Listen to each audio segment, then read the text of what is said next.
Ike is a magician in the demon army, renowned for his extreme strength and skills, which have earned him the rank of commander. In this war-torn world, he leads his troops on the battlefield, strategizing how to conquer the impregnable fort of Arson. On the battlefield, humans and monsters slaughter each other by the thousands, each race striving for supremacy. Ike stands on a cliff, witnessing the massacre below. After a prolonged struggle, his forces manage to breach the main gate of the castle and enter, but the humans do not retreat. They fight valiantly, sacrificing their lives to defend their stronghold. The human Lord Commander watches from his window, safely inside the castle, as the battle rages on. Ike decides to pay him a visit, unwilling to see more lives lost. The commander turns and immediately recognizes Ike, whose tales are well known. Ike confirms his identity as the leader of the 7th Legion of the Demon King Army, known as the Immortal Brigade. He presents the commander with 3 options for the future: surrender peacefully and become a prisoner of war, end his own life to preserve his honor, or, if he has no honor, escape through the window. The commander smirks and rejects all options given by someone he considers a traitor to his own race. He charges at Ike with his sword, but Ike easily knocks him out with a simple swipe of his wand. Suddenly, Ike's personal assistant, a pig, appears and asks what should be done with the prisoners of war. Ike instructs him to heal the commander and anyone who surrenders without a fight, shocking both the pig and a mysteriously attractive woman who observes him through a crystal ball. She seems impressed by his ability to capture such an important castle with a single brigade. Afterward, Ike places a magical barrier around the entire area to prevent further entry onto the battlefield.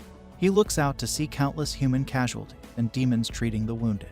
He feels sorrow for the atrocities unfolding before him and has always despised the brutality of war. However, he has no choice but to continue fighting, a role he has become accustomed to despite not being a demon himself, but a human wearing a demon mask. It is revealed that Ike was abandoned at birth but was taken in by a demon magician named Ram on a whim.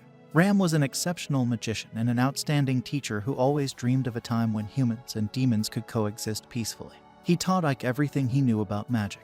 On his deathbed, Ram called Ike to his chamber and urged him to always wear the mask and robe, warning that if the Demon King discovered he was not a demon, he would be tortured and killed immediately. Ike sits down to relax, having cast a magic field around the room to prevent anyone from entering without his permission. Suddenly, he notices a trembling maid hiding under the table. She starts apologizing and crying, claiming she didn't see anything. In her panic, she hits her head on the table and gets knocked out. Ike ponders how to handle this situation, but decides to think about it later as his assistant, Pig, calls him outside. As they walk through the streets, witnessing the devastation caused by the war, Piggy asks Ike why he spares so many humans. Ike curtly replies that the current Demon King only cares about the results, not the methods.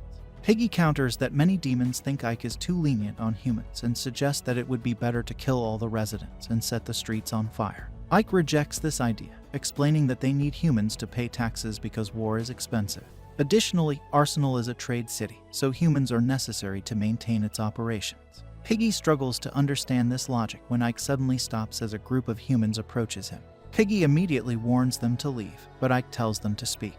One of the residents nervously asks how much more tax they will have to pay the demon army. To their surprise, Ike assures them that the taxes will remain the same as before, which makes them happy. However, he warns them that any opposition to the army will be met with punishment.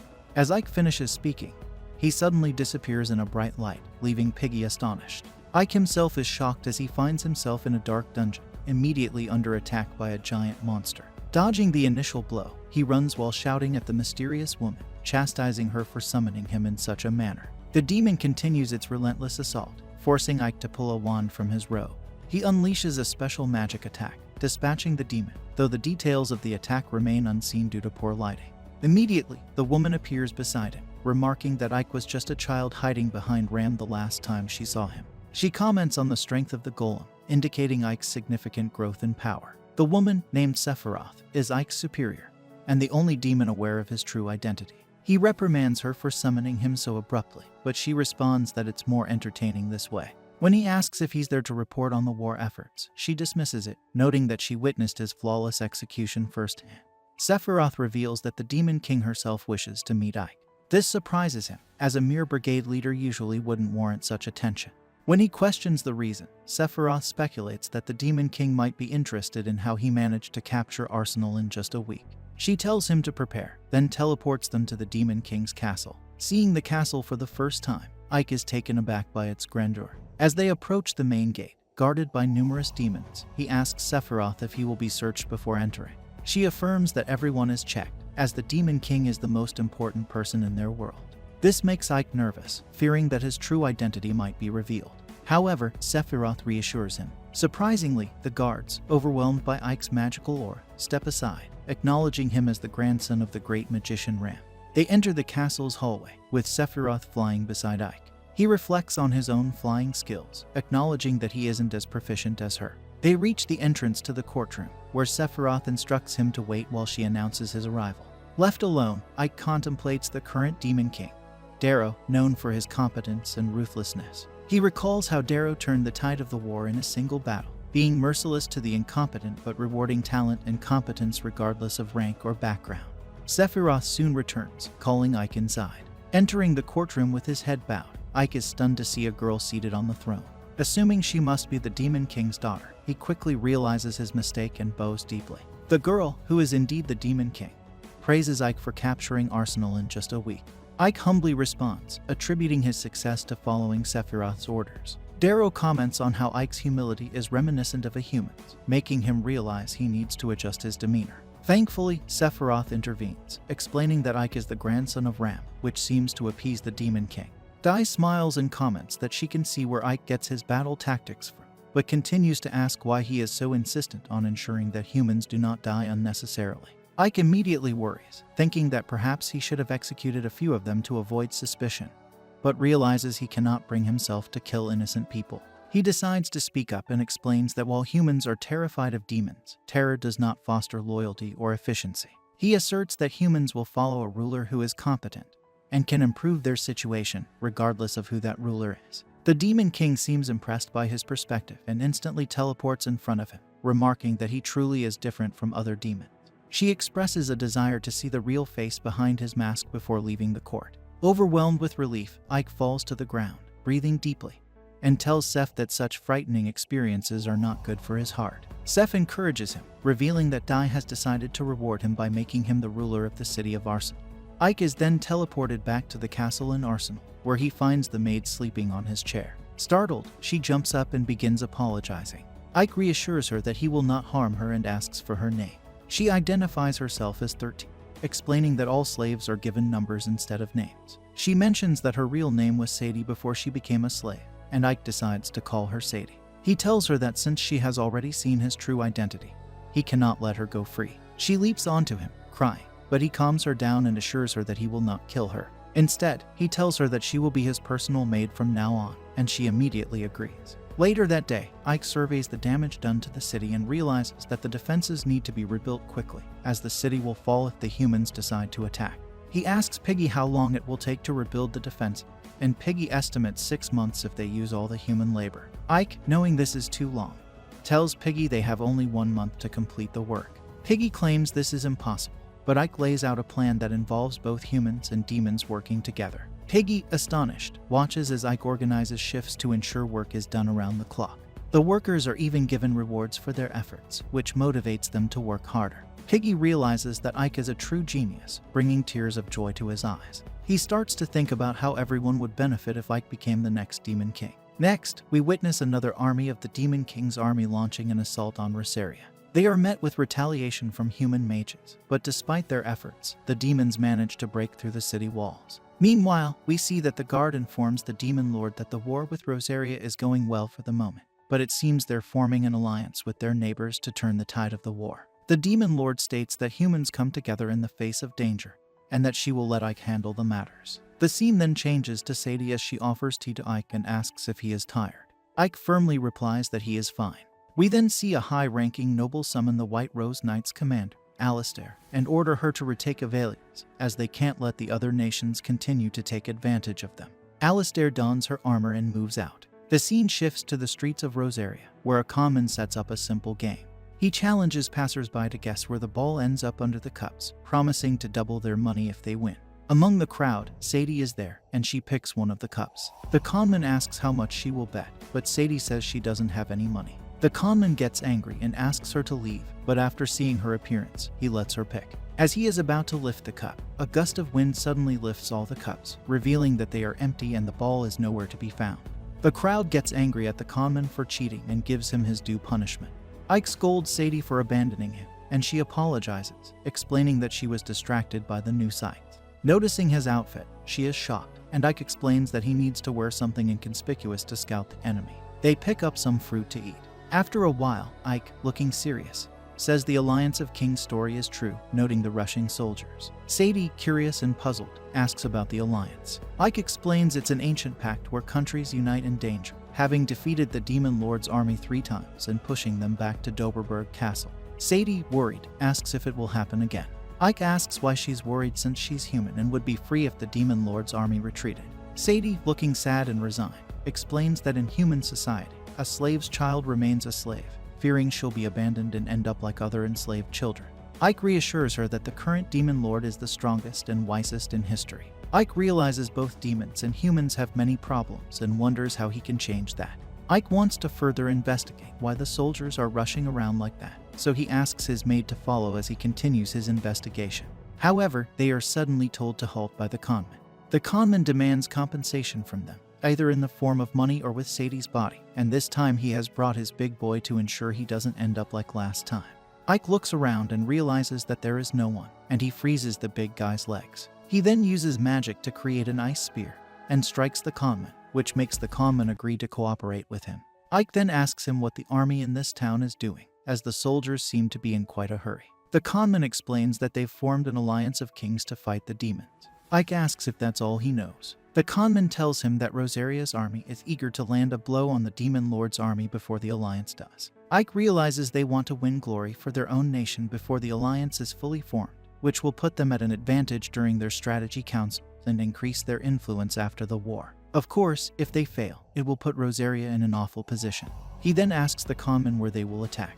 The conman says there's only one place, Evalia's, as its gate is a mess and it's poorly defended.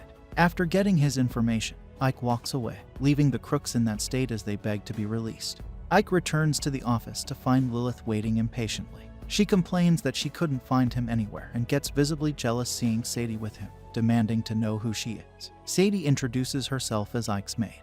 Lilith insults Sadie, calling her ugly, and boldly offers to become Ike's maid while hugging him. Sadie controls her anger and politely asks the demon to leave, explaining that Ike is tired. Their argument escalates into a tense standoff that even Gyre, the pig, avoids getting involved in, fearing repercussions. Meanwhile, outside of Alias, the White Rose Knights prepare for their attack. Some knights are on edge due to the eerie quietness of the area. Their instincts prove right when demons launch a surprise attack just as Commander Alistair is about to give the signal to fire rocks. The humans are quickly overwhelmed, and Alistair orders a retreat. Ike watches from the safety of the city wall, and Gyre praises Alistair for her decision to retreat. The pig commends Ike for predicting the attack, thanks to his excellent intelligence gathering. Ike tries to downplay his achievement, but suddenly an assassin shoots an arrow into his back, causing him to collapse. News of the White Rose Knight's defeat reaches a high-ranking noble who shows no tolerance for failure and orders Alistair's imprisonment. Despite objections that she's one of their best generals and it will affect morale, the noble insists she take responsibility for the failure or face consequences before their king. Meanwhile, Ike regains consciousness and finds himself bandaged up, surprised to see Sephiroth beside him. She explains she saved his life and healed him completely, leaving no scar from the arrow. He thanks her, but she worries about the implications of no human casualties, fearing it may arouse suspicion from the Demon Lord. Ike shares his goal of fostering coexistence between humans and demons, but Sephiroth warns that achieving peace is difficult amidst ongoing conflict. She advises him to rest, then disappears. Examining the arrow, Ike wonders if someone infiltrated the castle to attack him. Before he can contemplate further, Lilith bursts into the room, overjoyed to find him safe, and hugs him tightly. She expresses concern for his safety and asks about the attack. Ike tries to reassure her, but changes the subject to finding Alistair's location. After learning where Alistair is imprisoned, Ike heads to the prison. Lilith accompanies him, commenting on the intimidating appearance of the prison and insisting she doesn't want him going alone into danger. Ike, annoyed but accepting her presence, arrives at the poorly guarded prison. Their goal is to infiltrate quietly, but before Ike can finish speaking, Lilith knocks out the guards. They proceed inside, and Lilith swiftly obtains keys and Alistair's location from another guard. When guards approach, she volunteers to deal with them while Ike searches for Alistair's cell. Inside, Ike discovers Alistair's absence, but is surprised when she ambushes him from behind a door. They engage briefly, and Ike disarms her, backing off when he realizes she's a woman. Alistair questions Ike, suspicious of his motives and whether he's truly human, particularly wondering if he sent an assassin after their last battle. Their conversation is cut short as more guards arrive. Alistair holds Ike at knife point, demanding answers about his identity and intentions. The guards move steadily toward Alistair's cell, and Ike warns her not to move. Ike casts a spell called Hypersense, disrupting Alistair's senses. After being hit by the spell, Alistair feels like time has stopped, and the soldiers nearby experience the same sensation. Ike explains that he has dulled all their senses, then uses dark wind magic to blow away the nearby soldiers. A large soldier attempts to attack him from behind, but Ike dodges and uses a gravity spell to drop the soldier to the ground floor, though he ensures the soldier doesn't hit the ground hard.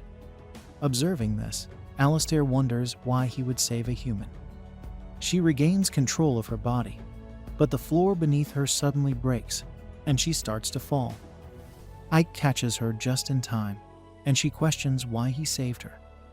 Ike realizes he hasn't introduced himself, and says he is the leader of the Immortal Brigade in the 7th Legion of the Demon Army.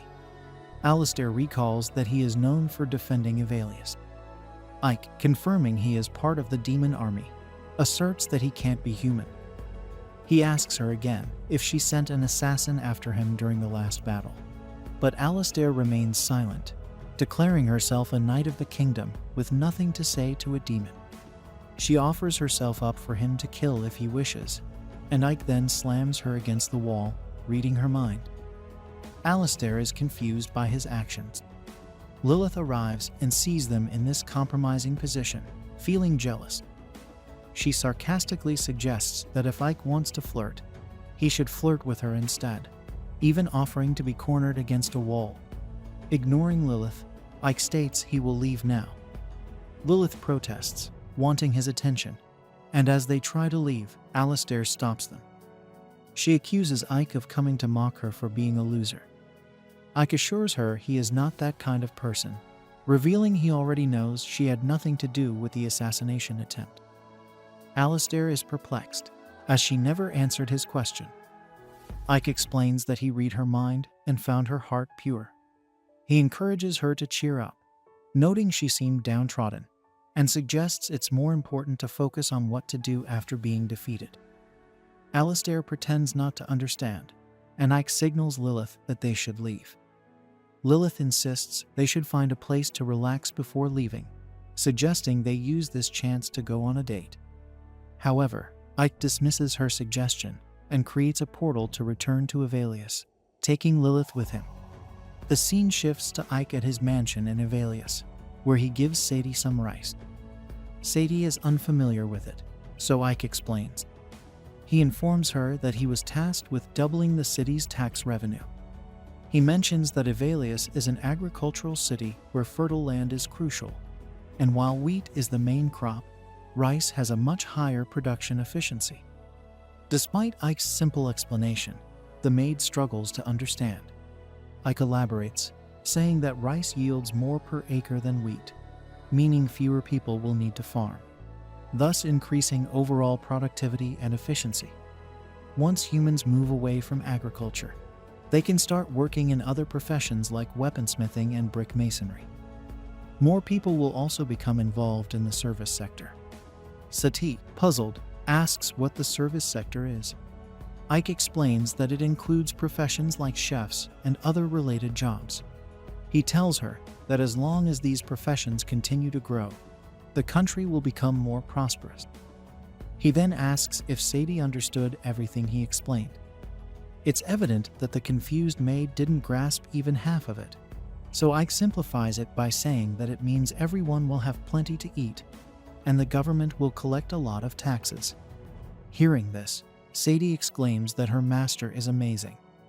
Ike then instructs her to start cooking the rice. Sadie, looking troubled, asks how she should cook it.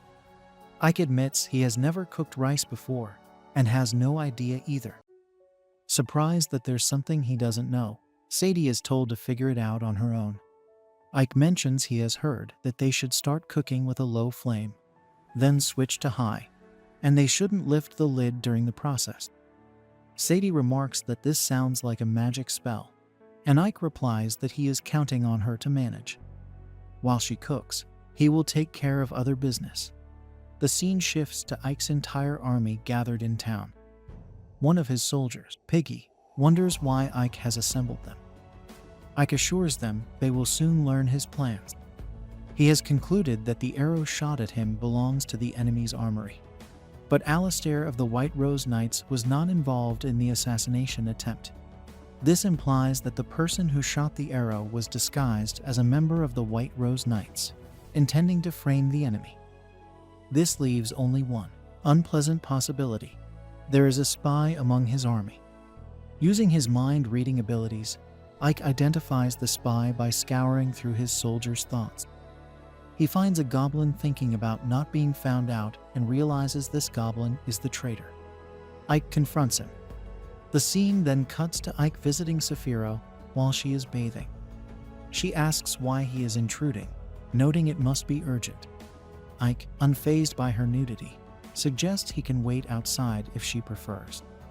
Saphiro, however, acknowledges that there is a traitor in their army and asks if Ike has identified them.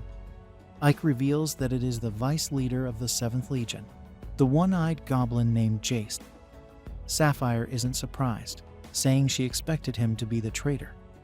Ike expresses concern about dealing with Jace, who is smart and experienced in combat. Saphiro, stepping out of the bath, firmly states that the course of action is clear. Jace must pay for his treachery. The scene shifts to Jace discovering that Ike has come to visit their general. Surprised that Ike has fully recovered after recently being shot, he questions the archer, who confirms that he did shoot Ike and that the arrow pierced his chest. Another soldier informs Jace that they have lost contact with their spy in the Immortal Brigade, making it clear that Ike has uncovered their scheme. Realizing this, Jace decides to gather his forces, stating that he won't back down now. Soon after, another soldier tells Jace that Ike is here in person. Jace goes to meet him, remarking that Ike should have sent a notice if he planned to visit. Ike replies that he was just dropping by to say hello since he was in the area. Noticing the large number of troops Jace has assembled, Ike asks if there is a battle going on. Jace retorts that it is none of Ike's business and reminds him that he governs these lands. He also mentions hearing that Ike was injured in the last battle and advises him to be more careful as a brigade leader. Monsters surround Ike from behind as well. Playing along, Ike admits he was reflecting on his carelessness and should have been more vigilant about traitors. Jace realizes that Ike knows everything and wonders why Ike has come alone, noting that his own troops are twice as powerful as Ike's. Jace claims his soldiers are eager for Ike's blood, and that Ike is naive if he thinks he can defeat them all. Ike is glad all of Jace's troops are present, and suddenly, blazing stones begin to fall from the sky, indiscriminately destroying the town. It's revealed that Saphiro is behind this spell, confident that Ike can handle himself. Ike isn't surprised by her chaos, recalling that he told her reconstruction would be difficult, but she never listens. She uses her forces to attack the remaining soldiers as Ike confronts Jace. He tells Jace to surrender, questioning if he will wait until he loses everything. Jace orders his soldiers to fight Ike, but Ike effortlessly defeats them. Jace tries to escape, cursing Saphiro for ruining his plans. Using a secret route to flee the town, Jace reflects that while he might escape today, the real battle is just beginning. However, before he can get away, a blazing rock almost hits him. Ike catches up to him, revealing that he attached a familiar to Jace earlier. Furious, Jace accuses Ike of ruining his plans, but Ike insists he should surrender, as there is no other option. Refusing to give up, Jace attacks Ike, who defends with magic and counters with wind magic, noting that Jace's scheming has dulled his combat skills. Jace attempts to retaliate, but Ike binds him with magic, declaring that it's over. Jace concedes defeat and tries to flatter Ike, proposing they team up to take over the Demon Lord's army. He criticizes the current demon lord for being too soft on humans and suggests that with Ike's skills and intelligence, they could change the demon army. Ike rejects Jace's offer. In a last-ditch effort, Jace frees one hand to throw a knife at Ike, but Ike dodges and uses hypersense to dull Jace's senses. Ike notes that Jace mentioned having a partner and demands to know who it is. Jace refuses to reveal the identity, and Saphiro arrives, threatening torture to extract the information. Ike asks to handle the interrogation his way, but Saphiro argues it's too time-consuming. Before she can act, Jace is poisoned. Ike attempts to detoxify him, but the poison is too strong. Saphiro points out that Jace has been abandoned and urges him to name his partner, as loyalty no longer matters. Jace finally agrees and reveals the name. Ike feels a pang of pity for Jace, realizing his own capacity for empathy might be a weakness one day. The scene then cuts to the Demon Lord's castle, where Ike and Saphiro report the recent conspiracy. Saphiro names Bastio, the 3rd Legion's general, as the mastermind behind the plot, stating that he conspired with her Legion's vice leader and targeted them to seize the Demon Lord's position. Bastio, present in the room, is asked by the Demon Lord to explain himself. After hearing Saphiro, the ruler requested the input of a 4th party who entered the room, surprising the commanders of the 7th Battalion. It was Bastio, defending himself by arguing that Saphiro and her accomplice had killed the vice commander to frame him and take over the 3rd Battalion. He accused Saphiro of being a witch, implying that such treachery was expected from someone like her. Upon hearing this insult, Saphiro instinctively released her magical power, but Darakutan urged everyone to calm down. The Lord emphasized that demons naturally seek more power and glory, and it wouldn't make sense for a leader to punish subordinates for such ambition, as it would leave no one to serve. She then questioned Bastio if he thought she wouldn't uncover his plot, surprising the Headless Knight. Turning to Saphiro, the Demon Lord acknowledged her loyalty, but criticized her for failing to maintain her subordinates' loyalty. She declared that both Saphiro and Bastio must be punished according to the Code of Laws. However, not wanting to lose 2 commanders in the midst of a war, Darakutan decreed that the matter be settled through a duel, where the winner would be deemed truthful. This, she said, was the proper way for demons to resolve their disputes. Later, Saphiro explained to Ike that the duel would involve magical creatures known as puppet soldiers.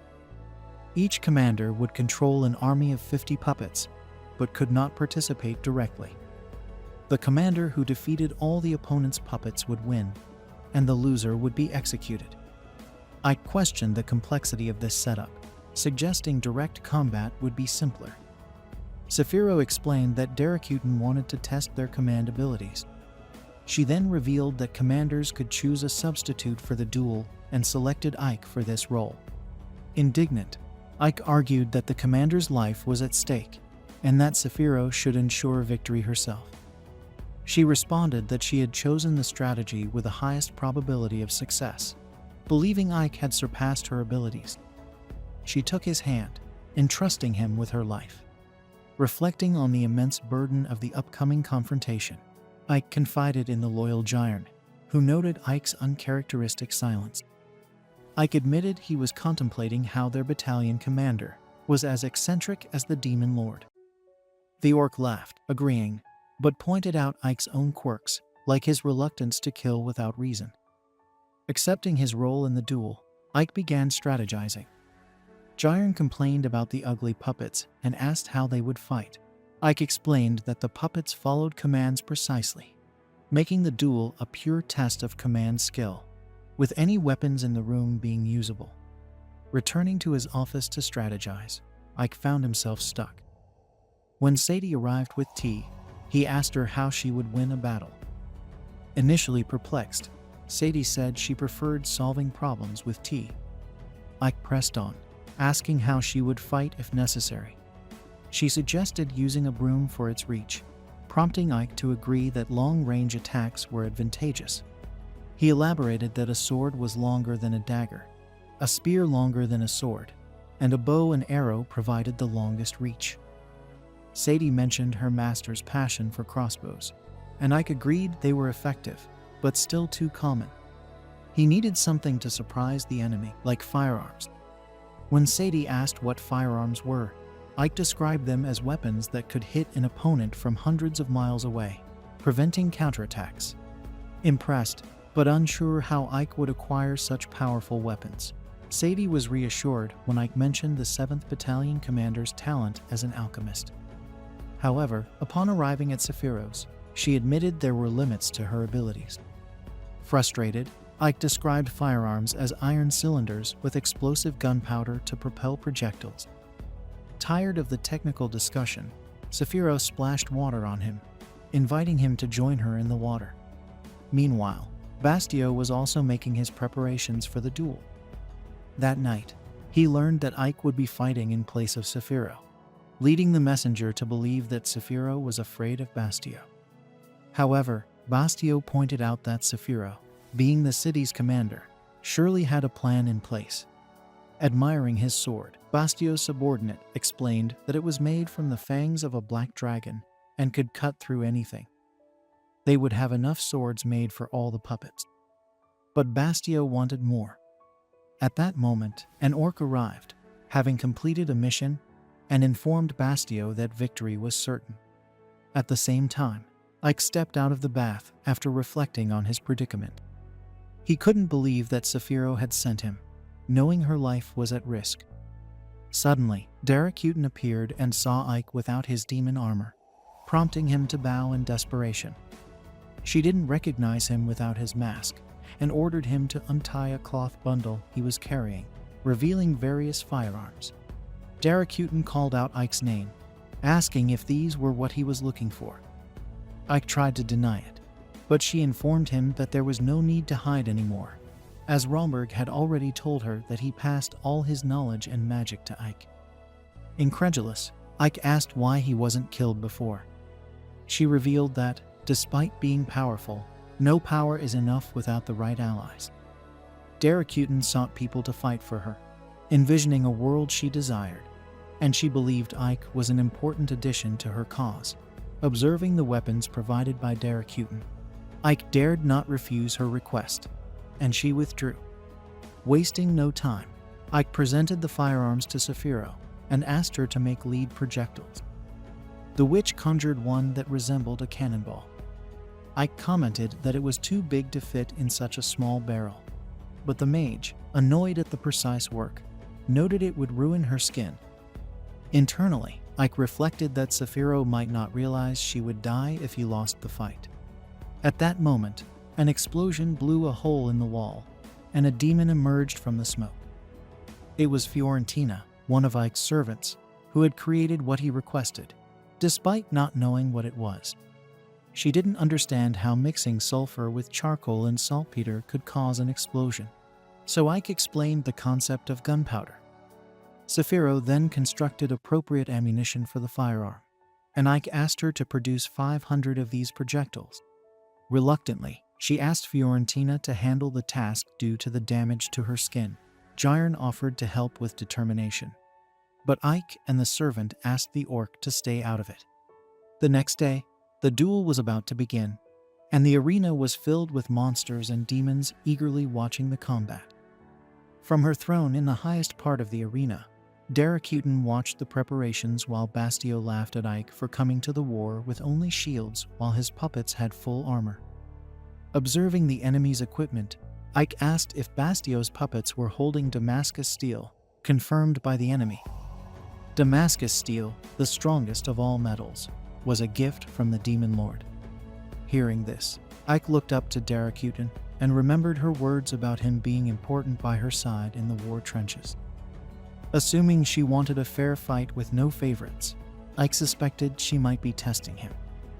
The announcer declared the duel's start, and Bastio ordered his archers to fire, killing some of Ike's puppets who didn't shield themselves in time.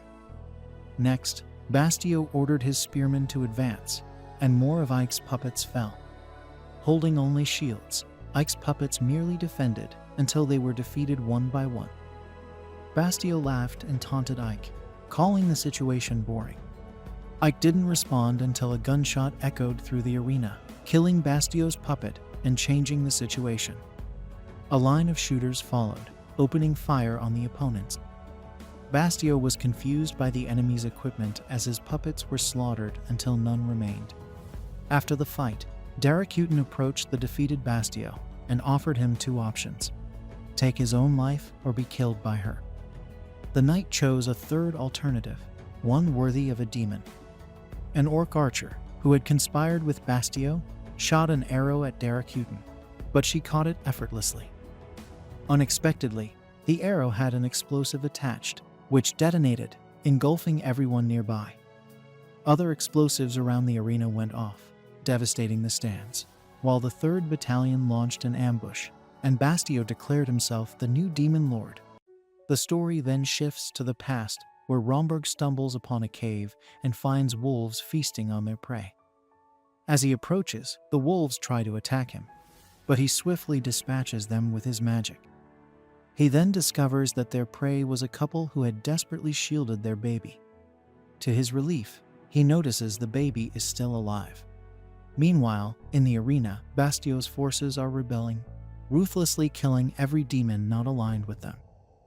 Bastio observes the chaos and declares that his rule is about to begin. Explosions continue to rock the arena, and Ike is devastated to witness Bastio's forces slaughtering innocent demons. Bastio then tells Ike that the Demon Lord's forces are now under his control, inviting Ike to join his army and offering to make him the general of the 7th Legion. Ike considers the offer, but retorts that Bastio should not talk so confidently, as he will never become the Demon Lord. Bastio calls him a fool for not siding with the winning faction and surrounds him with his army. He predicts Ike's demise, and some soldiers attack, but Ike repels them with a wind spell.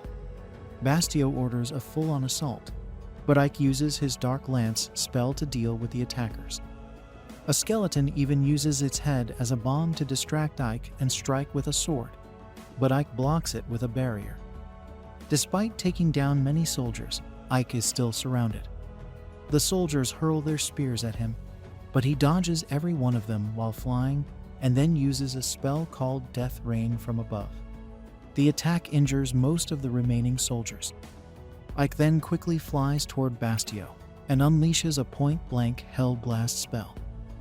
Even after taking the hit directly, Bastio survives and attacks Ike from behind, but Ike dodges. More explosions rock the arena, leading to its destruction. Afterward, Bastio heals his severed hand and explains that such attacks won't be enough to defeat him. He reminds Ike that he is a Dullahan, and his soldiers are undead, hence their title, the Undead Legion. The fallen soldiers rise again. The skeletons use their skulls as bombs, and Magul soldiers attack Ike. Ike freezes the Magul soldiers and defeats others with physical attacks. However, the relentless demon soldiers keep coming. Bastio explains that his army can fight endlessly, and no matter how skilled Ike is with magic, he will eventually exhaust his power and fall. Regretting that such a fine asset must die, Bastio thinks Ike could have been of better use on his side. An archer from earlier attacks Ike with a bomb. Although Ike shields himself with a barrier, the bomb partially breaks through. Bastio is surprised that Ike is still alive, but attributes it to Ike being the commander of the Immortal Brigade. He states that the outcome is inevitable and they should end this now. Ike realizes he needs a plan as continuing to blast spells will deplete his magic. He recalls that the undead are just corpses, and dark magic is ineffective against them. Suddenly, he gets an idea as the demon soldiers attack. He casts a spell with a golden light, obliterating the attacking demons and those nearby. Bastio is baffled, and archers try to shoot Ike again, but Saphiro severs the archer's hand. Saphiro's army is outside, defeating the rest of Bastio's forces. The Piggy and Lilith are also in the fray, and the soldiers are thrilled to be taken down by Lilith due to her unique fighting style. Saphiro then informs Ike that the rebels outside have been dealt with. Bastio, seeing Saphiro, worries about losing in a 2-on-1 fight. The Demon Lord reassures him to focus on Ike. Bastio, surprised to see Saikyou alive, is offered another chance at survival.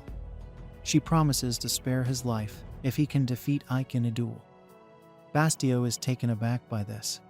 Ike moves toward Bastio, asserting that he can handle him easily. Bastio charges as well, attacking Ike, who defends with a barrier. Bastio strikes repeatedly, claiming to be stronger and blaming the Demon Lord for Ike's situation, mockingly suggesting Ike beg for mercy.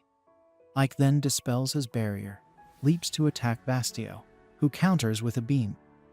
Ike counters with his golden spell, severing Bastio's hand. Saikyou is amazed, realizing Ike is using white magic and wondering how long he has had this ability. She notices the Demon Lord is unsurprised by this development. Bastio charges again, but Ike has a flashback before the attack. In the flashback, a young Ike stares at a withering flower. Romberg approaches, asking what he's doing. After Ike responds with a nonchalant "nothing," Romberg takes him inside to teach him magic. Later, Ike successfully casts a spell and asks Romberg if there's a spell to revive a withered flower. Romberg explains that such a spell exists in the realm of white magic. Ike expresses interest in learning it, but Romberg discourages this, emphasizing that Ike, as a demon, should focus on curse magic. He explains that white magic is challenging for demons as it stems from a heart of mercy, which demons supposedly lack. Romberg, knowing Ike has a human heart, warns him that white magic can be more dangerous than any other weapon. He advises Ike to keep his white magic abilities a secret, and Ike agrees. Back in the present, Ike counters Bastio's charge, breaking Bastio's sword in the process. Ike tells Bastio that aspiring to become the Demon Lord was an ambition far beyond his reach. He declares that he cannot forgive Bastio for sacrificing his subordinates' lives for personal gain and attempting to betray his master. While Ike acknowledges that such actions might be considered acceptable for a demon, he cannot condone them.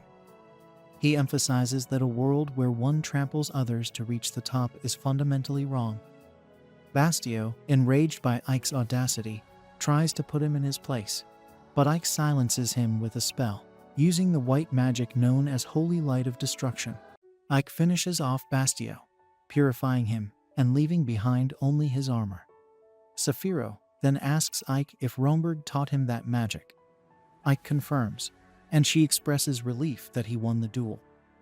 Ike realizes that Saikyou had anticipated this outcome from the start, which is why she had him represent her in the duel while she prepared her forces to handle the rebels. Saikyou believes that there shouldn't be any further issues since Ike emerged victorious. However, the Demon Lord points out a significant problem. Bastio's rebellion has left the 3rd Legion without a general, and Ike must take responsibility for this. Confused, Ike listens as she tells him to become the new general of the 3rd Legion. This proposition catches Ike off guard, and the Demon Lord leaves him to ponder the decision. Later, Ike reunites with the soldiers of the Immortal Brigade. The piggy embraces him, crying with relief that he's safe. Lilith, feeling jealous, thinks she should be by Ike's side instead, leading to some playful bickering between them. The scene shifts to Saikyou talking to the Demon Lord, asserting that she should have the authority to manage Ike's appointment since she is his superior. The Demon Lord is surprised by her disapproval of Ike's promotion. Saikyou insists that since Ike is her subordinate, she should oversee his future. The Demon Lord decides they should hear directly from Ike. When Ike enters, the Demon Lord asks if he has made his decision. The scene then cuts to Ike and Saikyou leaving the castle grounds. Saikyou is frustrated, not knowing what transpired between Ike and the Demon Lord. She asks if Ike revealed his true identity to the Demon Lord. Ike, urging her to speak quietly, hints that the entire world could discover his secret if she's not careful.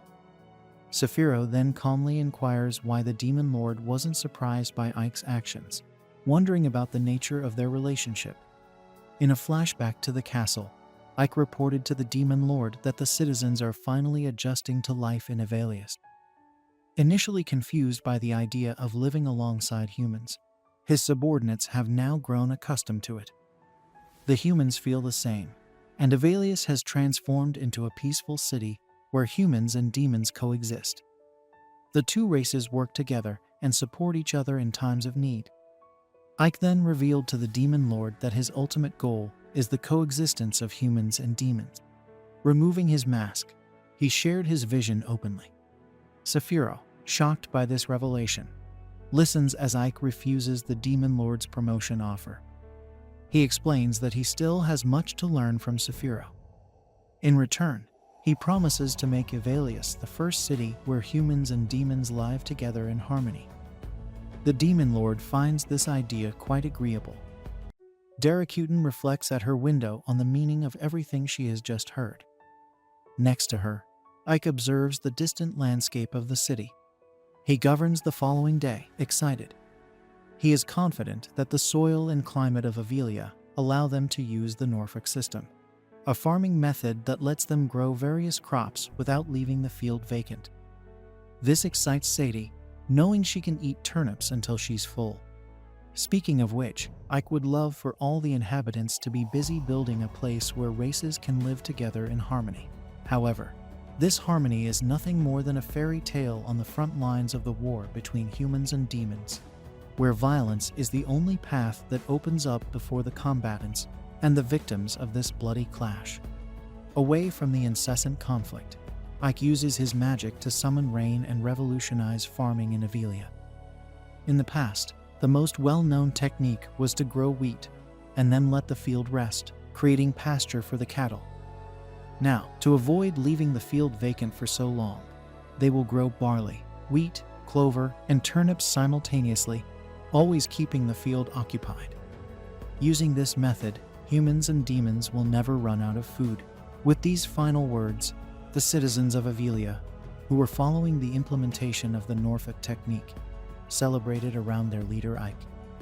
Later, Sadie serves tea to the governor and congratulates him on becoming the vice commander. Suddenly, Jiren bursts into the leader's office in a panic, calling him by name. Sadie corrects the orc, saying the leader should be addressed by his title. The subordinate apologizes profusely for his lack of decorum and accepts any punishment. Stumbling over his words, the monster finds it curious that Ike refused the position of commander of the Army Corps. Tired of the assistant's random chatter, the mage asks him to get to the point. So Jiren alerts him that the Alliance of Kings started to take action the previous night. The 2nd Army Corps, which was trying to take Alesta, was destroyed, and no one ever imagined that such an experienced and powerful battalion could be defeated the way it was. Sadie asks what the Alliance of Kings is, so Ike explains that it is an ancient human treaty. When the Demon Lord's army becomes too strong for one nation to face alone, all the countries on the continent unite to face the threat together. This treaty has occurred 3 times in the past, and every time the demons were defeated. To make matters worse, Avelia will likely be the next target of the human alliance because, besides being a border region with enemy kingdoms, it is a strategic territory due to containing Arsenal, a very important base.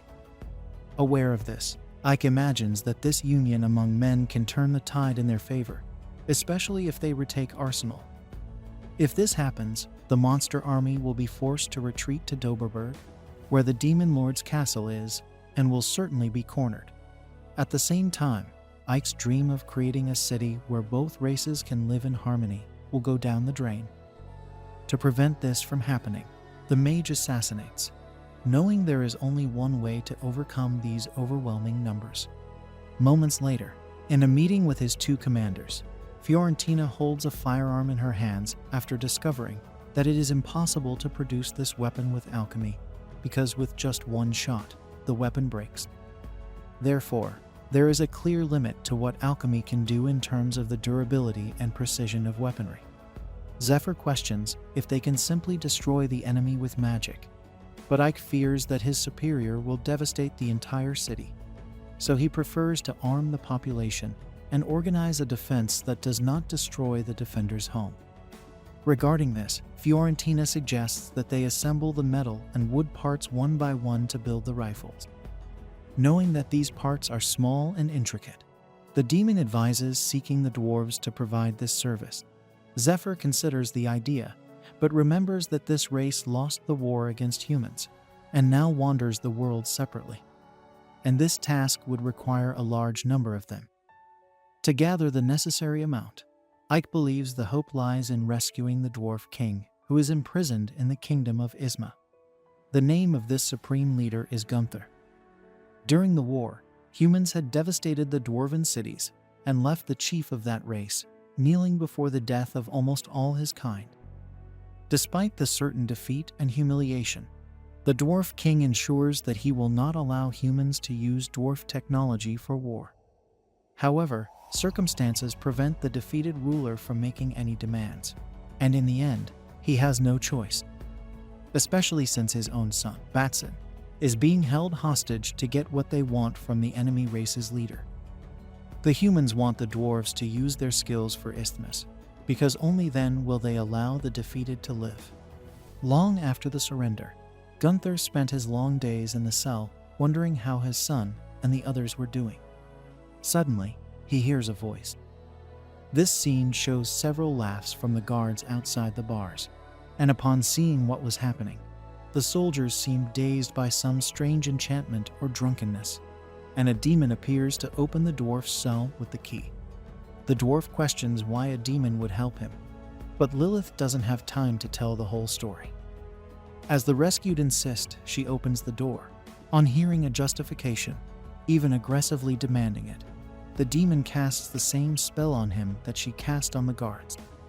Jyrn asks what's going on, and Lilith has no fear in replying that she got fed up with the bearded guy screaming in her ear. With that said, she leaves without saying goodbye, while Jyrn ends up stating alone that this guy she knocked out is simply the supreme leader of an entire race. Carrying the rescued one on his shoulders, the orc is relieved not to see guards in the corridors as they escape. On the other hand, Lilith laments not having anyone to play with so far. Jyrn reminds Lilith that their orders are to rescue the prisoner without being noticed. But Lilith doesn't care about orders. Ignoring the orc, she sniffs something strange coming from him, teasing him by saying it smells like pig ugliness, which angers Jyrn. Suddenly, guards spot them in the corridor and attack. Lilith, happy as ever, uses her magic powder to knock them out, while Jyrn remembers they weren't supposed to engage in unnecessary fights.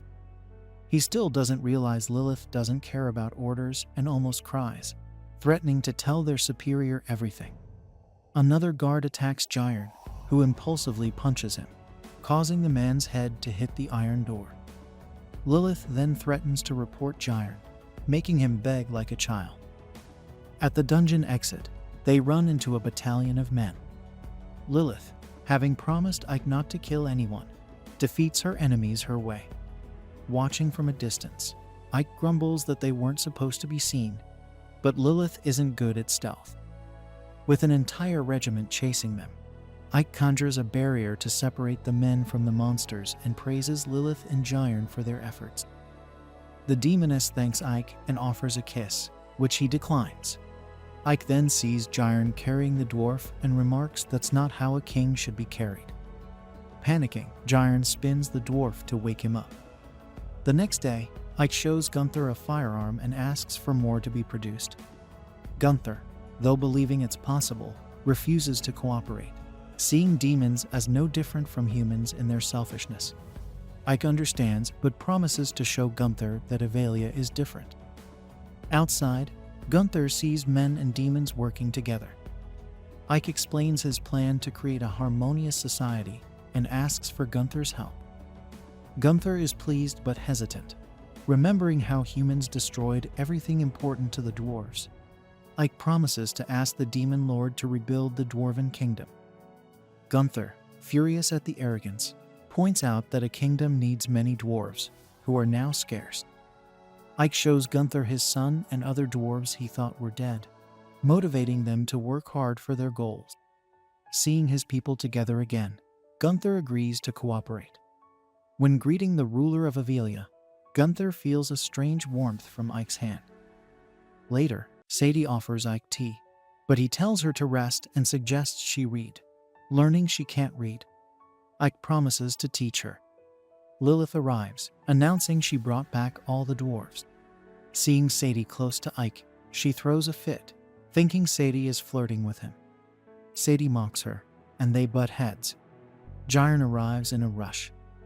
Meanwhile, a human soldier informs his general that the dwarf king was rescued by demons, and the officer is curious about their plans.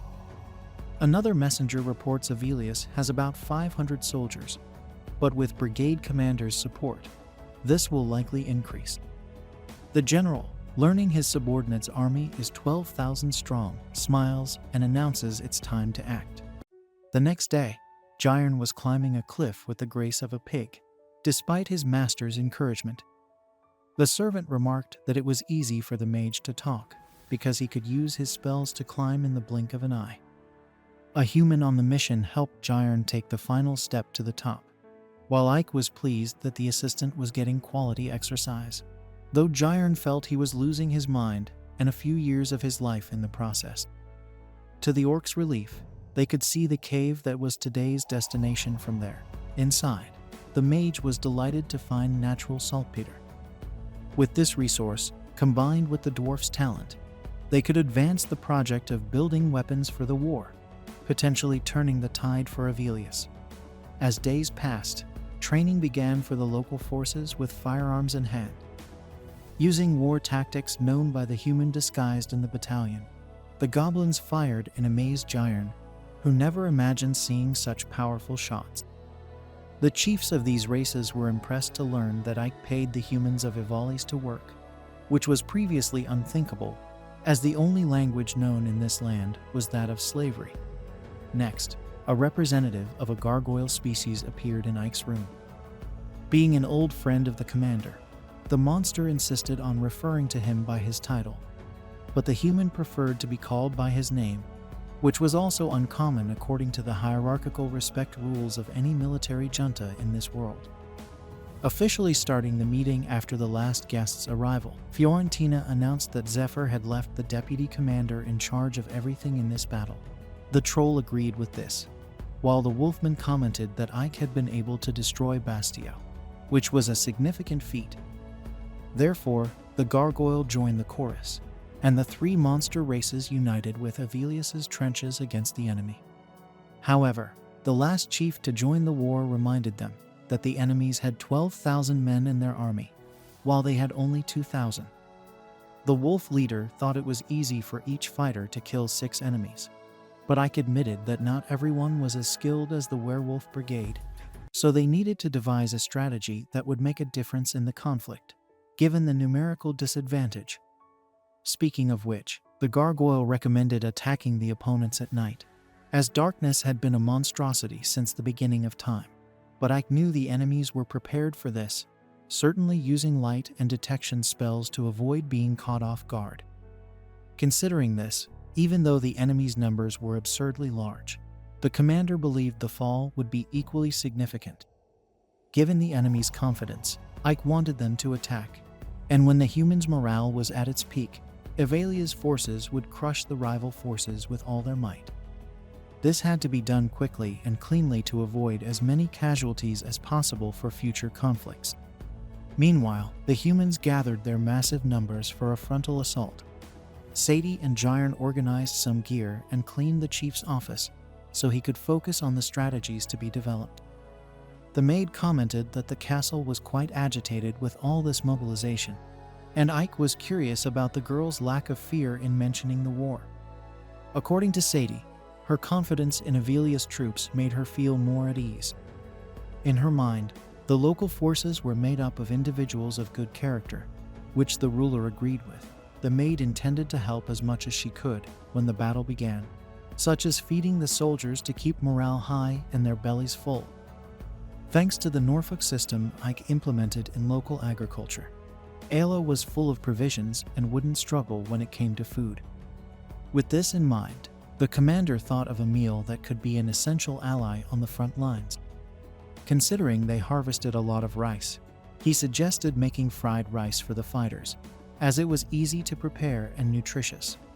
Without ceremony, Sadie got to work and learned on the fly how to make this ration for the military, based on egg, salt, vegetables, greens, and meat pieces.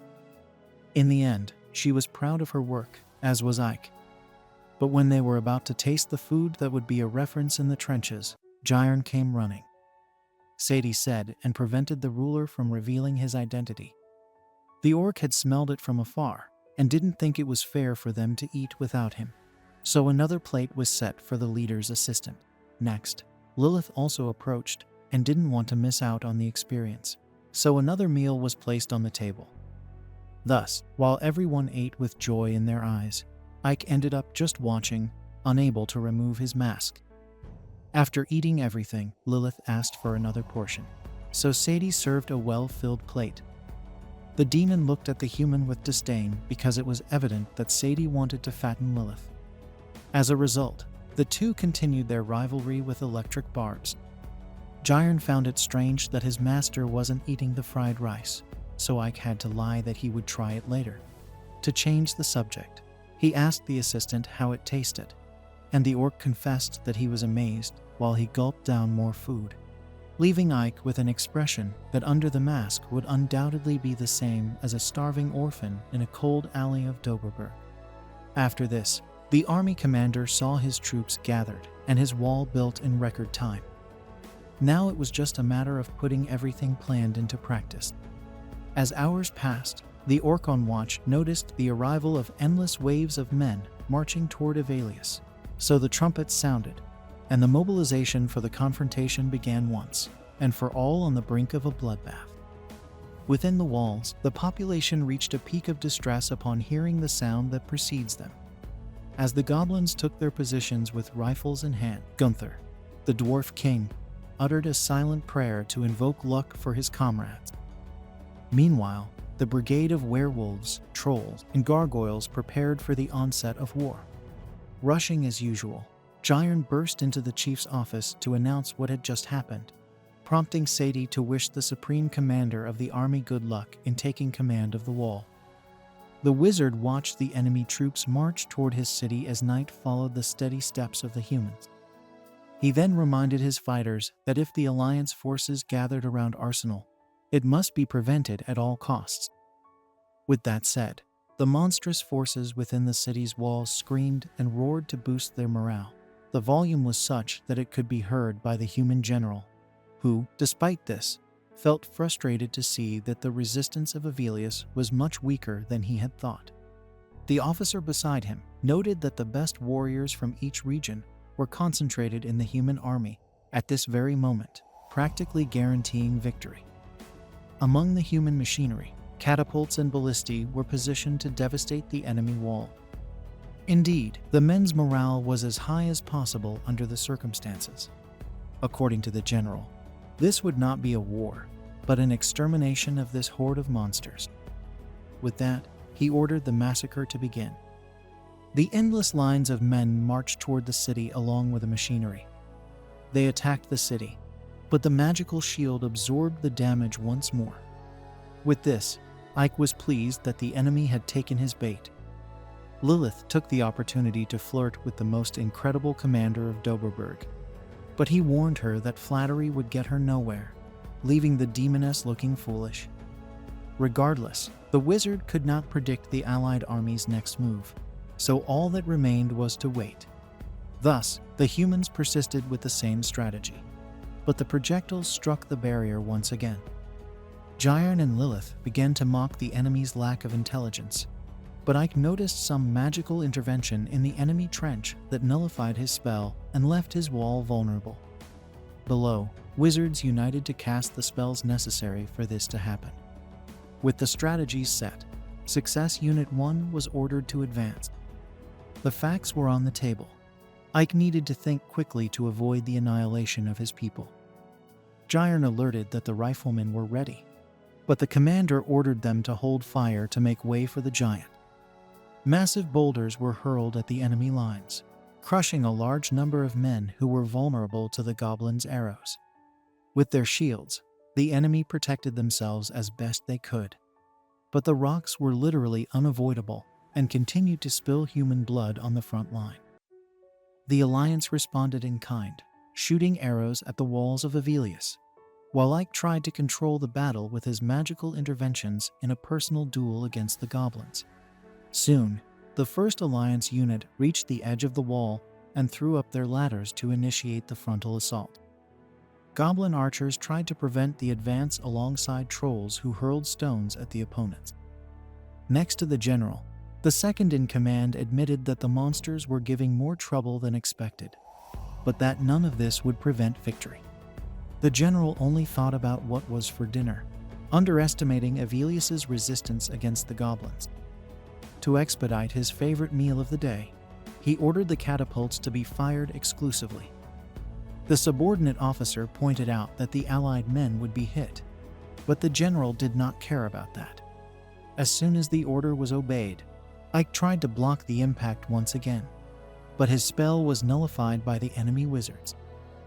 With this, the devastation was widespread, turning the battlefield into total chaos, where monsters, demons, and men were flung into the air by the Supreme Leader's ruthless assault.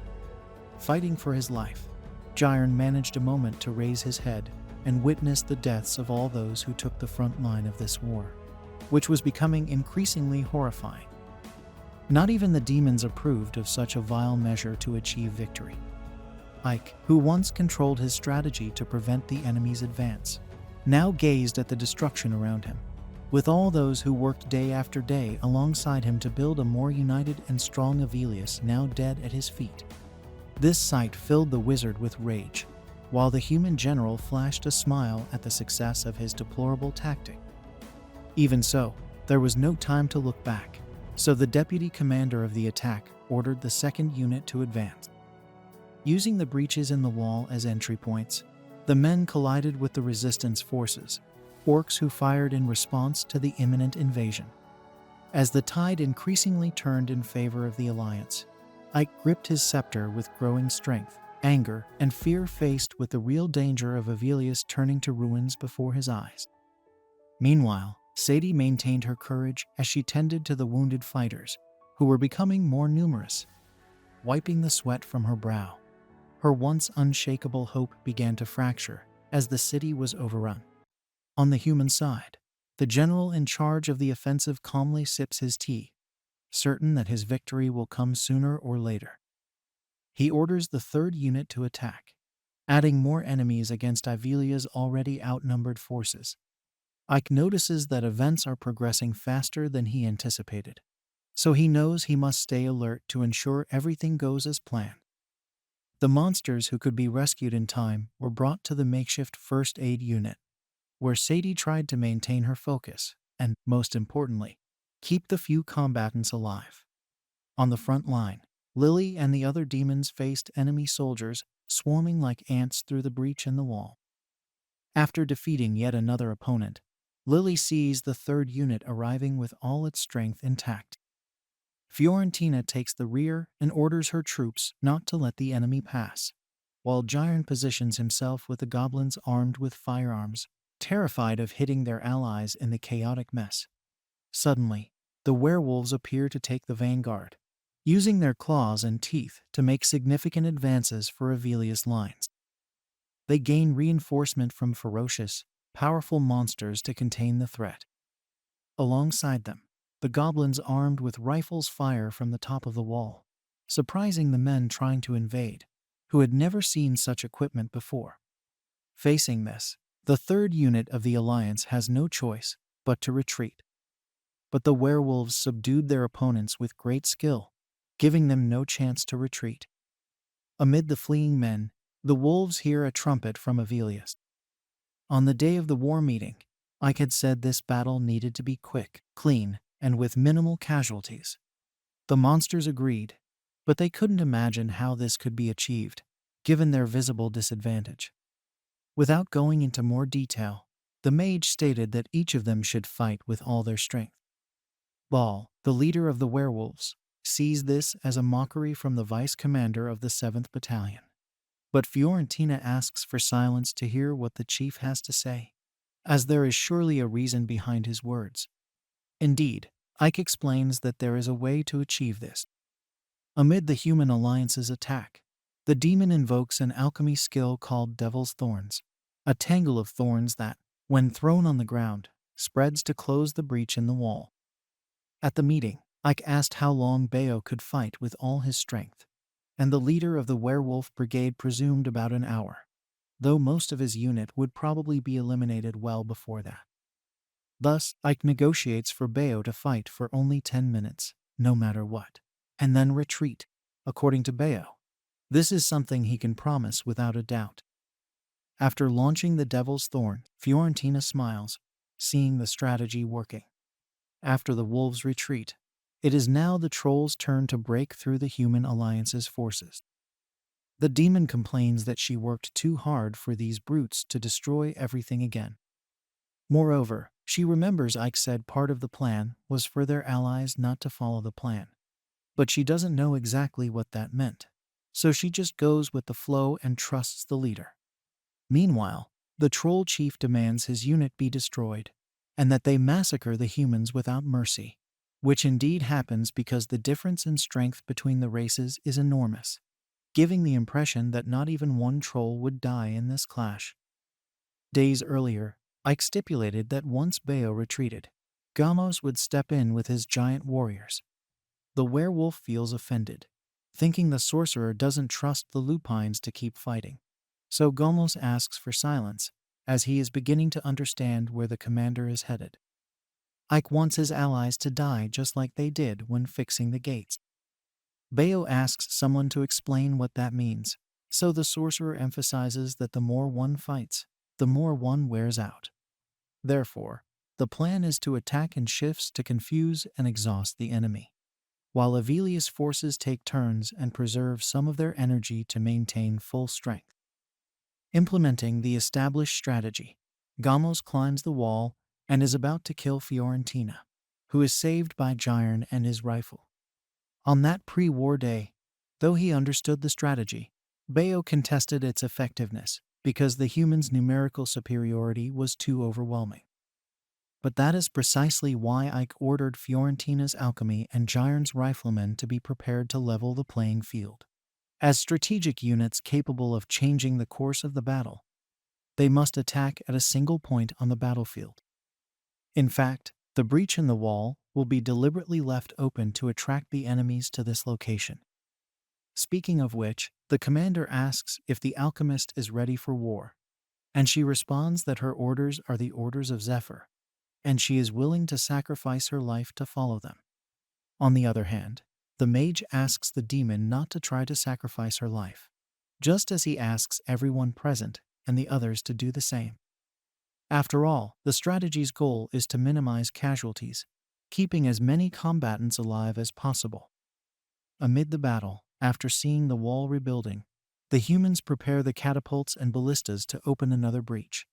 But the gargoyles spring into action, throwing stones from the sky to destroy the weapons from a distance. Curious about his role in the battle, the leader of these monsters had heard that he was responsible for destroying the enemy's siege weapons. Ike estimated that the human forces would have 24 soldiers, excluding reserves. Their general, from a noble lineage, is cowardly and prioritizes his well-being over his army. If he senses defeat, he will act impulsively, and that's when the monsters should seize him. Ike will personally oversee this task, asking others not to intervene. With that, all leaders embraced the Immortal Brigade commander's plan, confident in their defense's success.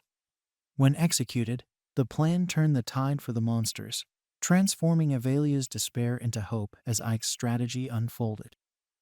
Fiorentina hoped Zephyr was safe, wanting to know about the commander, who was tasked with the vital mission of delaying the human rear guard.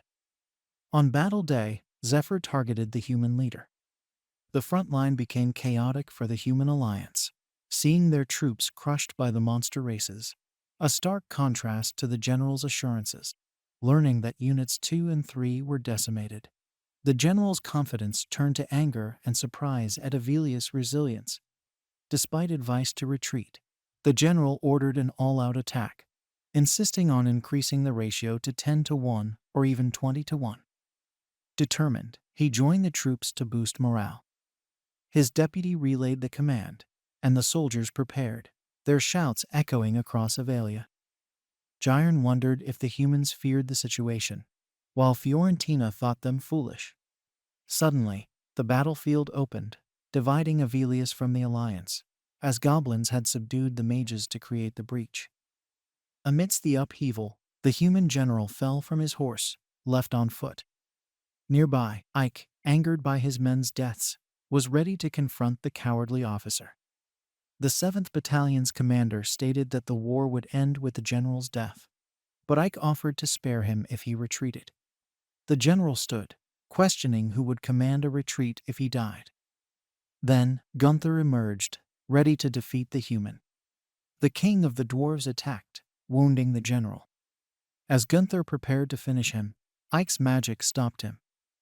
Enraged, Gunther strained against magical chains, but the general surrendered, promising a retreat. The humans fled, though Gunther believed they'd return. Grateful to Ike, he also feared the decision to spare the general. Ike believed Avelius would grow stronger. With the enemy gone, the monsters celebrated with the city's humans, proud of their stand against overwhelming odds. Gyron embraced his chief, making Lilith jealous. Sadie joined, eager to stay close to Ike. The monster leaders gathered, understanding Zephyr's trust in her deputy. Bayo praised Ike's capability, but acknowledged the importance of trust and teamwork. The mage had declared victory before the battle began. Yet, one piece remained out of formation. Zephyr, surrounded by the rear guard, was released by a human officer. Approaching cautiously, he heard retreat shouts and sighed with relief. Zephyr noted his escape, promising to meet again, and withdrew with his men. Surveying Avil's clear surroundings, Zephyr watched the sunrise, acknowledging Ike's rising favor in Darakutan's eyes. Atop the city wall, the Immortal Brigade's commander removed his mask, letting his human face breathe in solitude. The scene opens with Sapphiro praising Lyke for his recent victory. Ike humbly credits the 7th Legion for their role in the success. Sapphiro, impressed by his modesty, tells him his next mission is in Zenobia. She explains that the human army is planning to attack the demons soon, a consequence of his successful defense against the Royal Alliance. Ike understands the need for countermeasures and asks if their supplies are adequate. Sapphiro confirms that despite improved farming in Ivalius, it's still not enough to sustain their army in a full-scale war. To address this, she tasks Ike with negotiating a trade deal with the Federation in Zenobia. Ike realizes she's sending him on yet another difficult mission and wonders if she believes humans can negotiate with demons. Sapphiro confirms this and reassures Lyke that he doesn't need to worry about Ivalius. She will manage it in his absence. The scene then shifts to Piggy and Lilith barging into Ike's office, shocked that he's heading to Zenobia. Piggy insists on accompanying Ike to protect him with his life. Lilith, irritated, declares that she will go instead. They argue over who should go, but Lyke decides both will stay behind. He explains that Ivalius has gained attention, drawing in homeless people and refugees, which has led to more conflicts. He assigns Lilith to maintain peace in the town and leaves Piggy in charge of governance. Lilith worries that she might resort to violence, but Lyke strictly forbids it. Piggy reluctantly agrees to stay, though he would prefer to accompany Ike. After much convincing, Ike finally persuades them to remain in Ivalius, and they reluctantly agree to do their best. The scene transitions to Ike and Sati traveling to Zenobia on horseback. Sadie is thrilled to accompany, but feels a bit sorry for Piggy and Lilith, knowing they'd be upset if they discovered she was the one traveling with Ike. Meanwhile, in Ivalius, Lilith and Piggy realize Sati is missing and are furious when they deduce she left with Ike. As Ike and Sati approach Zenobia, Sati asks about the place. Ike explains that Zenobia isn't a country but a thriving trade city, a confederation of cities. The warm climate allows them to grow unique crops. Sadie imagines the abundance of fruits and vegetables, and Ike confirms the city has everything. He then reflects on how his negotiations will determine the fate of the Demon Lord's army. Seitai, understanding the challenge ahead, realizes why Ike brought her along, to prove that humans and demons can coexist peacefully. Their journey is interrupted by cries for help. They find a carriage under attack by the Redbeard pirates, who easily overpower the guards. Inside the carriage, a young woman is confronted by the pirates. Just as one tries to grab her, he is stopped by a mysterious force. Ike arrives using magic to capture the remaining pirates and rescue the young woman, who is flustered by his resemblance to Sadie. She introduces herself as Uriah Octave, the daughter of Zenobia's leader, surprising Ike. The scene cuts to Ike, Satai, and Uriah traveling together in the carriage. Uriah thanks Ike for saving her life, and Ike thanks her for taking them to Zenobia. She is impressed by his magic and asks if he's a noble. Ike introduces himself as Reich, a magician from Isthmus, and Sadi is his maid. Uriah relates, revealing it's her first time leaving Zenobia, and explains she recently went on a blind date with a high-ranking official but rejected him. She's relieved by her decision, thinking she wouldn't have met Ike otherwise. The scene shifts to Zenobia, where Uriah introduces Ike and Sadi to her mother, Eltoria Octave, the leader of the Trade Federation. Eltoria thanks Ike for saving her daughter and asks if he's comfortable talking while she works. Ike agrees, and Uriah apologizes, explaining that her mother is very busy. Eltoria then offers Ike a reward for his help, but he declines. Ike reflects that Eltoria, as the chairperson of Zenobia's council and leader of the Trade Federation, earned her position through her own abilities.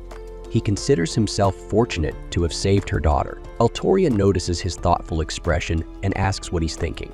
She then tells Uriah to wait outside, wanting to discuss something privately with Ike. Once Uriah leaves, Eltoria gets to the point, asking Ike what the Demon Lord's army wants from her. Ike is surprised she figured out his true identity and asks how she knows. Eltoria reveals that she knows there is no magician named Reich in Isthmus, and her daughter and guards told her about Ike's impressive magical abilities. She deduced that a powerful magician using a false identity at such a critical time must be connected to the demon. Ike, realizing she has uncovered his secret, introduces himself truthfully as the Lord of Ivalius. Eltoria acknowledges the rumors she's heard about him and notes that he's a human in the demon army. She asks if this means he's now on the demon side. Ike explains that while his parents were human, he was raised as a demon by Romberg, the undying king. Eltoria then asks what he wants, and Ike explains that the demon army seeks to make a trade deal with Zenobia. Eltoria is taken aback, reminding him that demons have always been enemies of humans. She points out the risks of doing business with them, but Ike assures her that things have changed. He fights for a future where humans and demons can coexist peacefully. Eltoria, surprised by Ike's words, admits the current demon lord has a better reputation than his predecessors, but she remains cautious, unsure if the demons can be trusted long-term. Ike, unable to provide concrete proof, Eltoria then mentions the trouble the Trade Federation has with pirates, and Ike offers to eliminate Karasa, the notorious leader of the Redbeard pirates. Eltoria is intrigued, noting the pirates have been a significant problem, costing the city dearly. Realizing Ike's offer could solve a major issue, she considers his proposal but sets two conditions. He must defeat the pirates, and he must marry her daughter, Uriah. Ike is shocked by the second condition and reminds her of his connection to the demon army. Eltoria, however, sees his intelligence and sincerity as reasons to form a strong alliance, believing he will play a key role in the demon army's future. Their conversation is interrupted by a guard who reports that the Redbeard pirates are attacking the port. The pirates are raiding the city, taking goods, capturing women, and causing destruction. Eltoria, seeing the urgency, asks Ike if he accepts her condition. Rushes to the scene, where he helps a trapped guard and learns more about the pirate threat. He devises a plan to set a trap for the pirates. Meanwhile, Sadie, feeling out of place, decides to help in the kitchen. The cooks mistake her for Uriah, but she clarifies she is just a maid. Later, Uriah approaches Ike to discuss their potential marriage. Ike, trying to be considerate, offers to convince Eltoria to call off the arrangement, but Uriah confesses she truly wants to marry him, having fallen in love at first sight. Ike, surprised, tries to gently reason with her, but Uriah's emotions overwhelm her. As Uriah cries, Sati secretly observes, feeling a strange sensation in her chest. Ike notices Sati at the door but finds no one when he checks. Sati, feeling troubled, wanders into town, searching for something to please Ike. Unbeknownst to her, a pirate follows her. When she enters a dark alley, the pirate seizes her and knocks her out. Sadie wakes up surrounded by pirates but pretends to remain unconscious. The pirate who kidnapped her tells the others to move aside, declaring her a gift for their captain. Mistaking Sadie for Urian, the pirate gloats about his prize. Sadie, desperate, tries to escape, but when she steps outside, she realizes she's on a ship far out at sea, and despair overwhelms her. Karasa notices Sadie and realizes that she's the girl his subordinate captured. His subordinate confirms it, but Karasa soon realizes they caught the wrong person. However, he doesn't mind since he needed a maid anyway. Sadie, now in a tough situation, thinks about her master. While back in town, Ike learns she's been kidnapped. The soldier who was supposed to protect her apologizes, guessing pirates are behind it and noting that finding them at sea will be difficult. Determined, Ike decides to find her himself and asks Eltoria for a ship. She agrees, lending him the Vetne. We then see Ike sailing the seas, hoping to reach Sadie in time. He recalls their happy memories together and vows to save her no matter what. Meanwhile, on the pirate ship, Sadie is forced to wear an embarrassing outfit to please Karasa. She's uncomfortable and wonders why she must dress like this.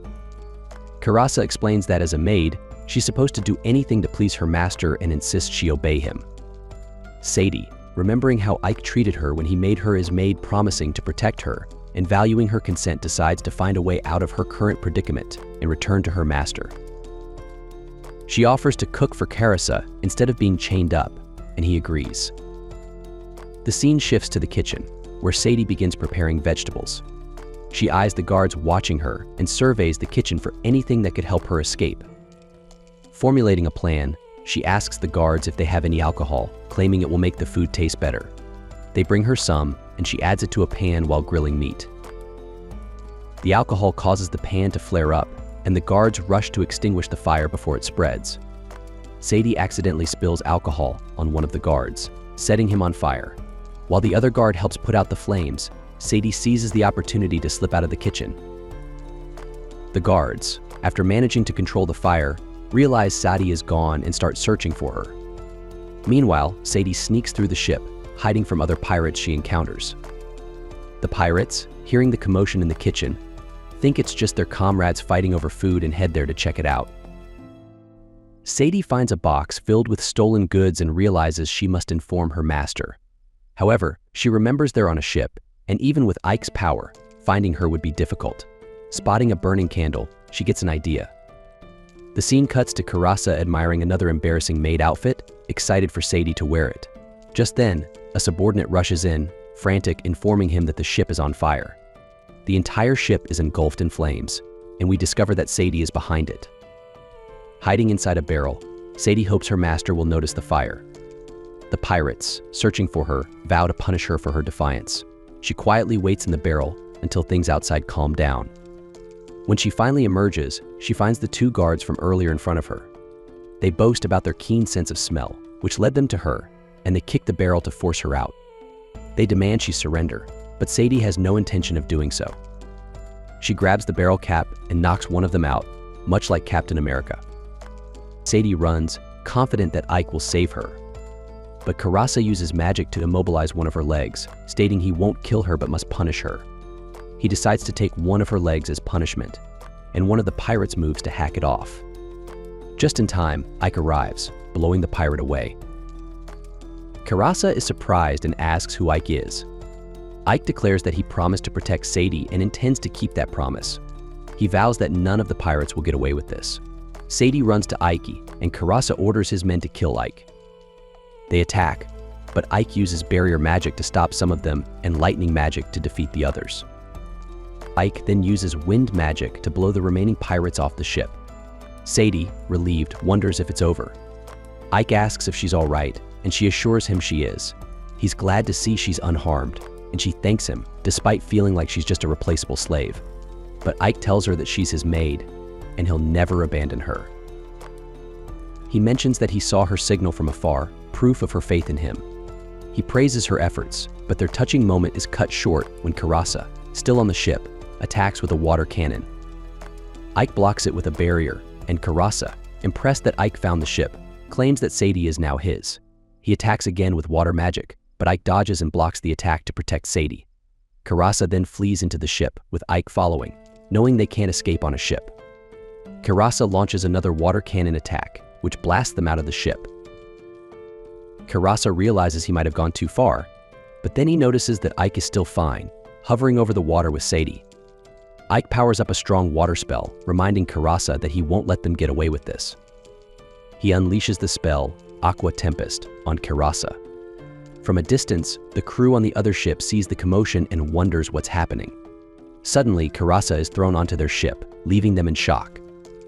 Moments later, Ike and Sadie join them, and Ike suggests they head back. Later, the ship returns to Trade City with the captured pirates. Ike tells Sadie that he managed to catch the pirates because of her.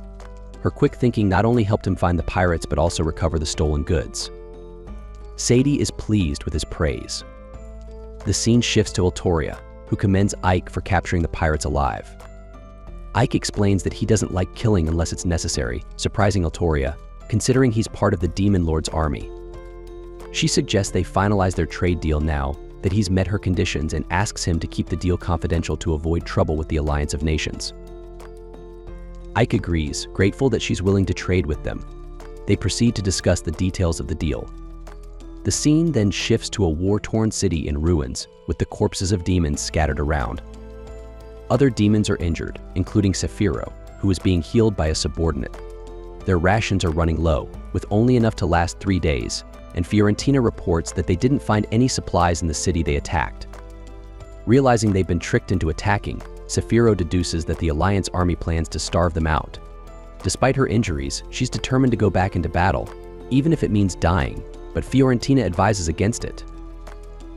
The story then moves to Zenobia, where Ike is dressed in a nice outfit. Sadie arrives in a beautiful dress and compliments Ike on his appearance, which he returns. Ike asks if she's well enough to be out of bed, and she assures him she's fine.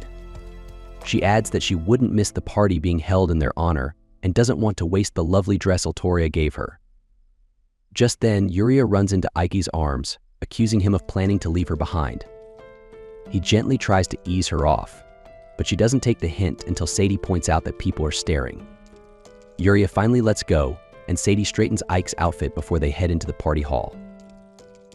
Inside, everyone eyes Ike, finding it hard to believe that this ordinary-looking man is the one Yuria has fallen for. Yuria tells him not to worry, saying she finds him handsome, and Ike thanks her. They go to meet Altoria, who tells Yuria she looks cute as usual and praises her for choosing Ike as her husband, claiming it shows her talent. Yuria replies that it's only natural since she's her daughter. Altoria then says she's leaving Yuria in Ike's care, shocking Ike. When he asks for an explanation, Altoria reveals that the treaty has been concluded, and now he must fulfill the remaining condition. It's announced that Ike and Yuria are to be married, leaving Ike wondering how he ended up engaged when he only came to sign a business deal. Altoria warns Ike that if he refuses, she'll cancel the trade deal. Ike protests that it's all too sudden, but before things can escalate, something crashes into the party hall, interrupting the proceedings. The mansion is suddenly surrounded by a strange white fog, and Ike sees the Demon Lord appear before him. She orders him to return with her immediately or Saphiro will die. Meanwhile, elsewhere, Saphiro is on the brink of death, struggling against the human army. As the story continues, we see Alesta City being bombarded with stones and arrows. The Demon Lord informs Ike that, although Saphiro had managed to conquer Alesta, it was a trap. The enemy lured her inside the castle and then surrounded her. Ike, concerned, asks about the number of enemy soldiers. The Demon Lord grimly tells him that approximately 5,000 soldiers have surrounded the castle and that there isn't much time left. She assures Ike that all preparations have been made and his brigade is ready to head into battle to save Saphiro. The scene then shifts to General Rudel. His subordinate reports that Alesta is on the brink of falling. General Rudel, with a steely determination, tells his subordinate that it is time for him to enter the battle. The soldiers and knights begin their march into the castle. Meanwhile, Fiorentina throws a bomb towards the advancing soldiers and orders her men to commence their attack. She continues to fight valiantly, but suddenly, a bolt of purple lightning strikes her, causing her to collapse to the ground. A human mage appears above her. On the other side, Saphiro is completely surrounded by soldiers, her face showing signs of exhaustion. The scene then shifts to Ike's castle, where he has returned using his teleportation magic. Sadie praises his impressive skills. As they continue their conversation, Jiran knocks on the door, allows him to enter, and Jiran urgently explains that there is a serious problem. The Alliance of Kings has launched an all-out attack. Ike gazes out and sees destruction everywhere, realizing that the enemy has reached them as well. Jiran agrees but explains that they were saved by a girl who appeared out of nowhere, wiping out an entire army on her own with incredible power. Quickly decides to head to Alesta to provide support for Safiro-sama's army. Jiran acknowledges Ike's orders and prepares for the journey. Before departing, Ike inquires about the current state of their forces, asking Jiran how many troops they have available. Jiran reports that around 100 of their soldiers were wounded in the last battle, leaving them with only about 500 troops. However, since they must leave some forces behind to defend their position, their effective fighting strength is even lower. Ike processes this information and acknowledges it. Jiran, concerned, asks how many soldiers the enemy has.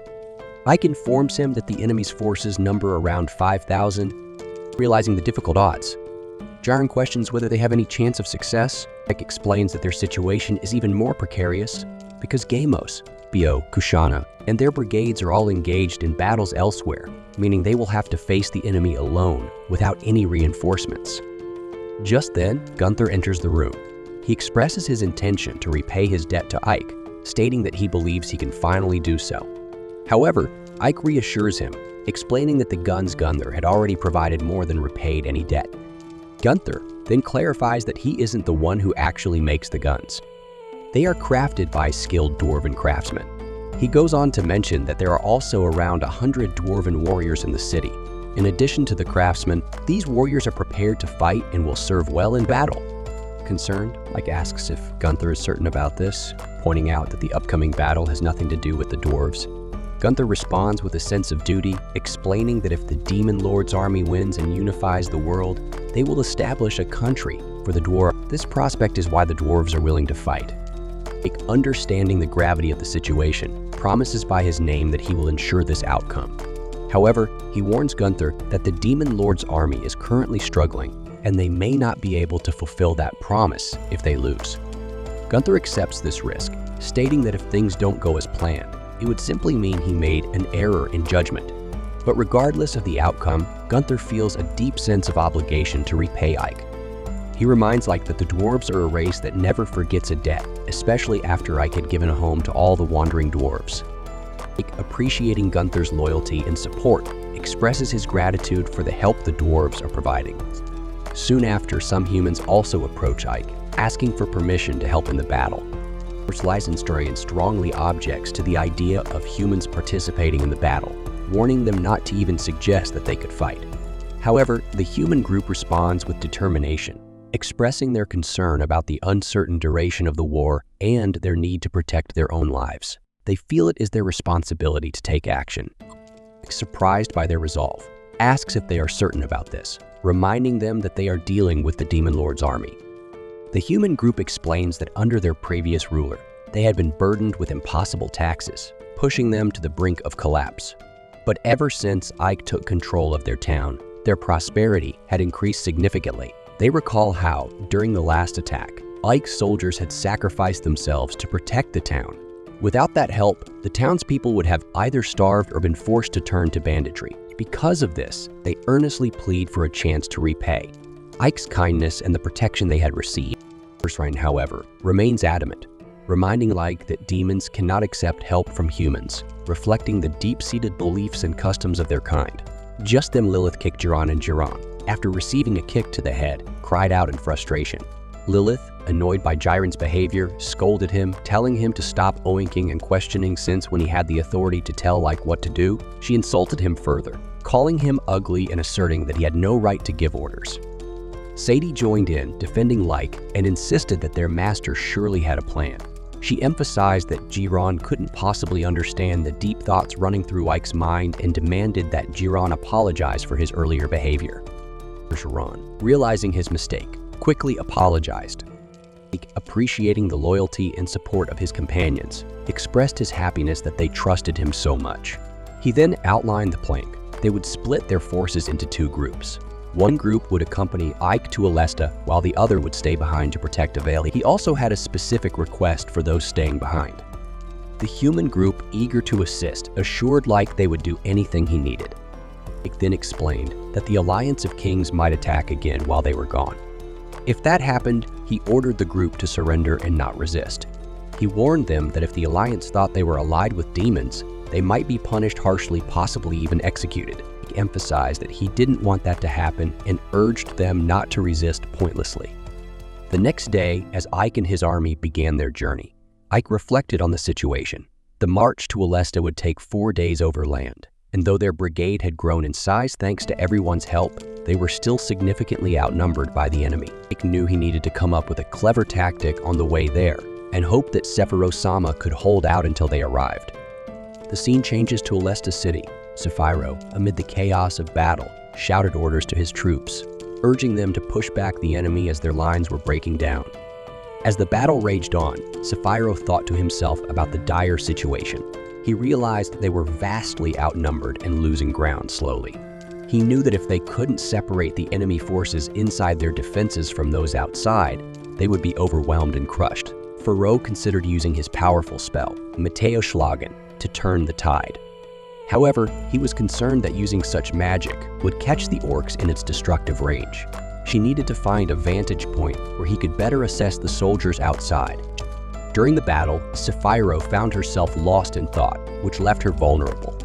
Suddenly, a powerful blow struck her, causing her to collapse to the ground.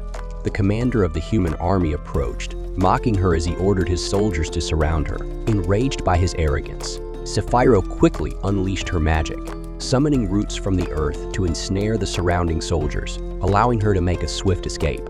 However, the commander managed to land another blow on her, but Sephiroth surprised him by deflecting it effortlessly.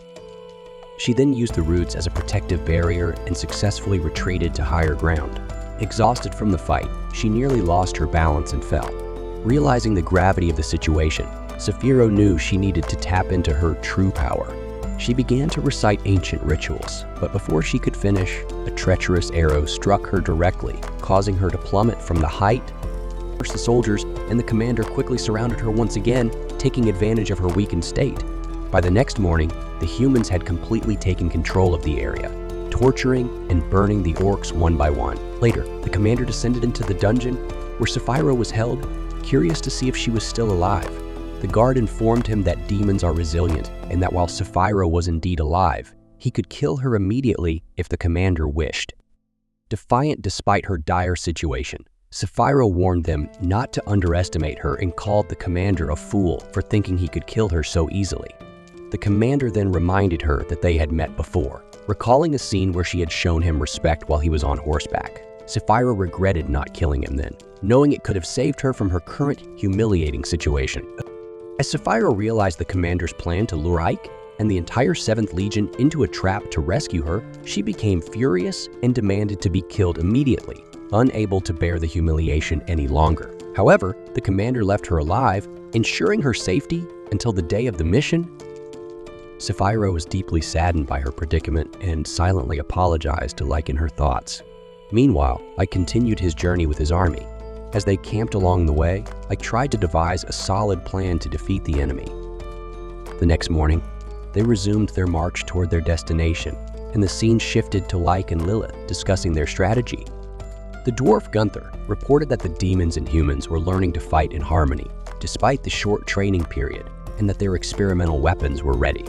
However, he expressed some anxiety, noting that this time it was a direct battle with the humans. He asked Ike when he would give the order to attack.